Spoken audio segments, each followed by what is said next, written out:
प्रभु तेरी वाणी जीवन की रोटी, नैनों की ज्योति अंधेरा मिटाती।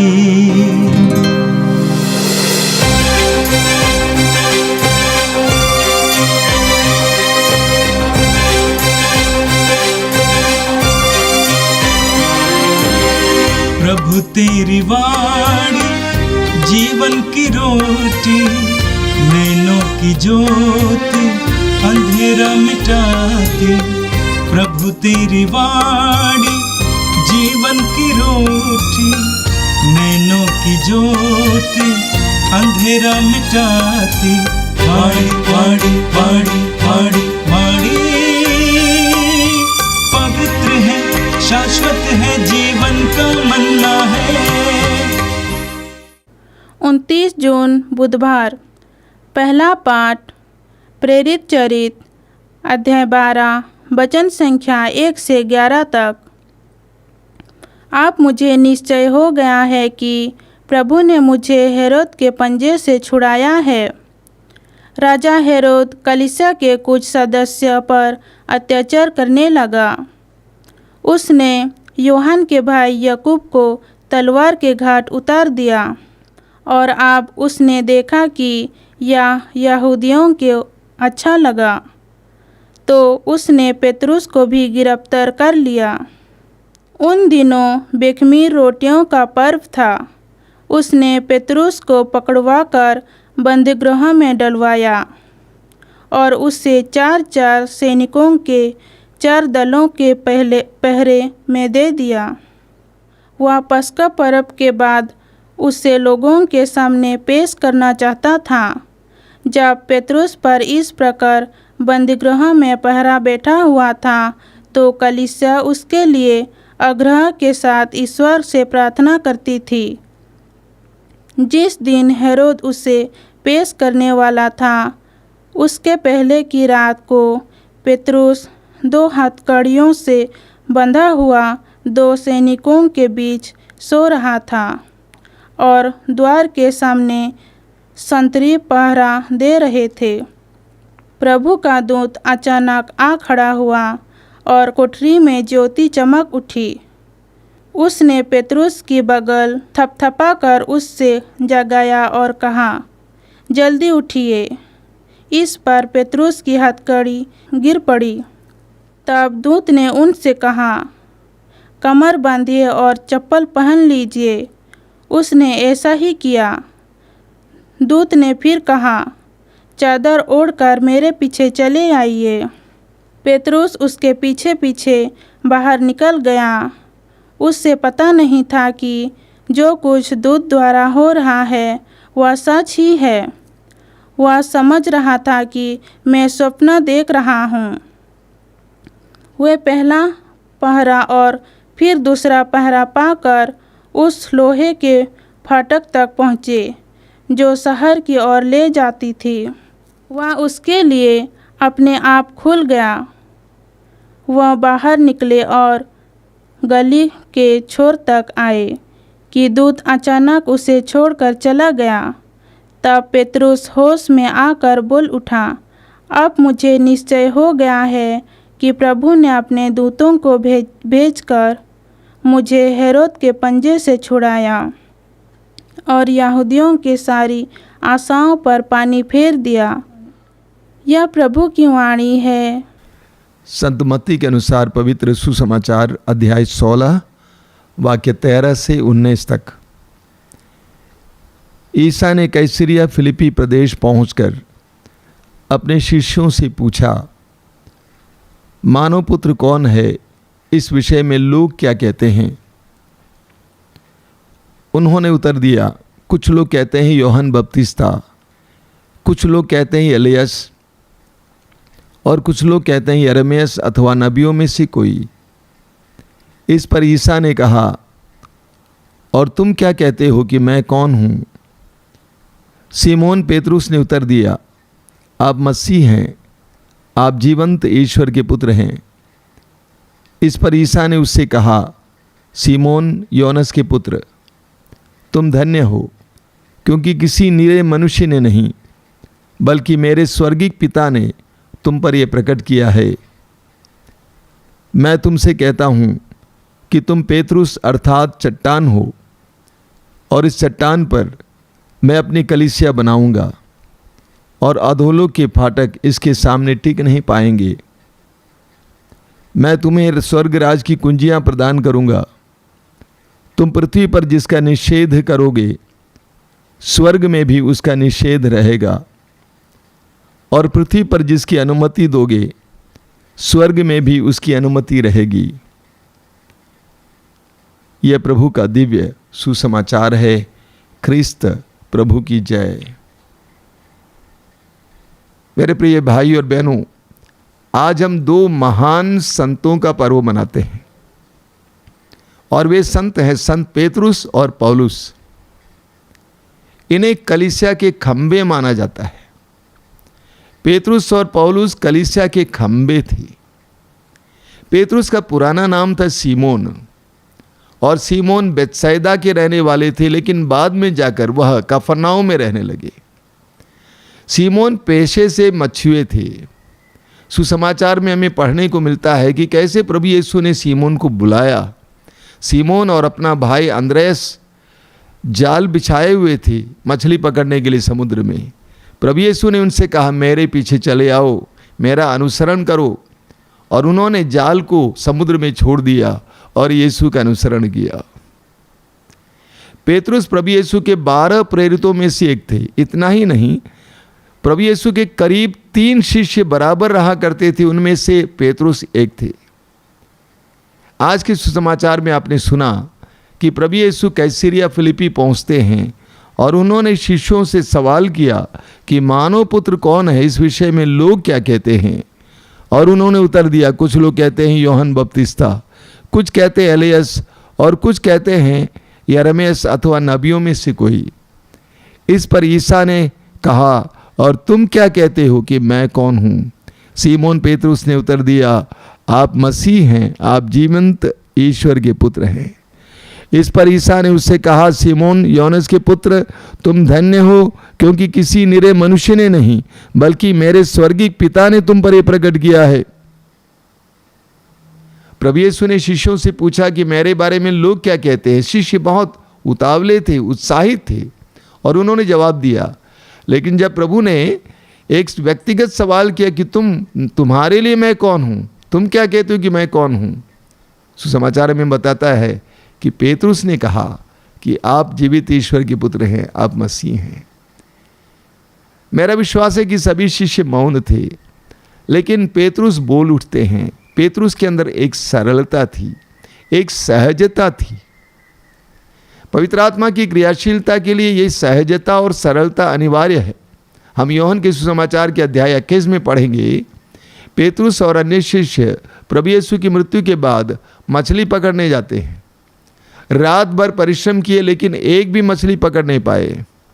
सवेरे प्रभु यीशु तट पर आते, पुनर्जीवित यीशु तट पर आते हैं, और उन्हें आदेश देते हैं कि दाहिने तरफ जाल बिछाओ, और शिष्यों ने ऐसा ही किया। ढेर सारी मछलियां पकड़ी, और यूहन्ना ने कहा कि ये ज़रूर प्रभु हैं। इतना सुनते ही पेतरुस अपना कपड़ा पहन लेता है, क्योंकि वह नंगा था। कपड़ा पहन लेता है और पानी में कूद पड़ता है, यीशु के चरण पास आ जाता है। पेतरुस के अंदर एक सहजता थी, एक सरलता थी। शायद यही कारण है कि पवित्र आत्मा ने पेतरुस को इस्तेमाल किया था कि वो घोषित करे कि आप ईश्वर के पुत्र हैं, आप मसीह हैं। प्रभु यीशु का क्या जवाब था? प्रभु ने कहा, सीमोन, मैं तुमसे कहता हूं, तुम पतरस हो, पेतरुस हो, चट्टान हो, केफस हो, और इस चट्टान पर मैं अपने कलीसिया का निर्माण करूंगा। प्रभु यीशु ने उस समय सीमोन को एक नया नाम दिया, पेतरुस, पतरस, अर्थात चट्टान, विश्वास की चट्टान। और इस प्रकार प्रभु यीशु ने पेतरुस को शिष्यों का अगुवा बनाया, और पेतरुस के अधिकार को सुसमाचार में हम पढ़ते हैं शिष्यों ने स्वीकार भी किया, अंगीकार किया। यूहन्ना के सुसमाचार के अध्याय 20 में पढ़ेंगे कि जब मरियम मगदलीना कब्र के पास गई और यीशु की लाश नहीं पाई, तो दौड़ती हुई शिष्यों के पास आती है और कहती है कि उन्होंने यीशु की लाश को ले गए हैं। और पेतरुस और योहन दोनों दौड़ पड़ते हैं। वचन में लिखा हुआ योहन लिखते हैं कि योहन पहले पहुंच गया लेकिन कब्र के अंदर नहीं गया, पेतरुस को जाने दिया। यानी पेतरुस की आधिकारिकता को योहन ने स्वीकार किया।